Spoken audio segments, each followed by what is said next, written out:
السلام علیکم، آپ سب کو JRY ٹی وی پر خوش آمدید کہتے ہیں۔ ویورز، آج کی اس ویڈیو میں ہم آپ کو بتائیں گے کہ جاپانی پھل جس کو بہت سی جگہ پہ املوک بھی کہا جاتا ہے، اس کے بے شمار فائدے کہ آج کی یہ ویڈیو دیکھنے کے بعد آپ کی عقل حیران رہ جائے گی کہ جس پھل کو ہم اتنا معمولی سا سمجھتے ہیں اور وہ ہمیں اتنے فائدے مہیا کرتا ہے۔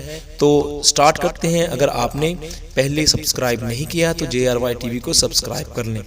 یہ عموماً ٹماٹر کی طرح دکھتا ہوا پھل جس کو ہم جاپانی پھل یا املوک کہتے ہیں، سب سے پہلے چین میں کاشت کیا گیا، اس کے بعد اس کو جاپان میں پہنچایا گیا اور جاپان میں اس کو بہت ہی پذیرائی ملی اور یہ ہاتھوں ہاتھ وہاں پہ لیا گیا۔ اسے جاپانی پھل سے جانا جاتا ہے اور انگریزی میں اسے شیرون فروٹ اور پرسیمن بھی کہا جاتا ہے۔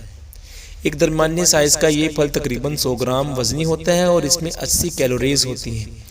اس میں بہت سی اجزاء شامل ہوتے ہیں جو چکنائی کو جسم میں قابل استعمال بنانے میں مدد کرتے ہیں۔ ان میں اینٹی آکسیڈنٹ اجزاء ہوتے ہیں جو کینسر اور امراض قلب سے بچاتے ہیں، یعنی کہ دل کی بیماریوں سے بچاتے ہیں۔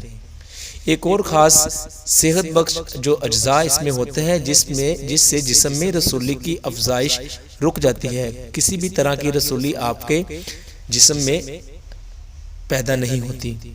یہ پھل وٹامن سی کے حصول کا بہت ہی اچھا ذریعہ ہے۔ اگر آپ اس کو کھائیں گے تو آپ کو بہت ہی ریچ مقدار میں وٹامن سی ملے گا جو ایک دوسری قسم کا اینٹی آکسیڈنٹ ہے۔ ایک پھل کھانے سے روزانہ ضرورت کا 80% وٹامن سی ہمیں مل جاتا ہے۔ وٹامن سی ہمیں مختلف متعدی امراض سے محفوظ رکھتا ہے۔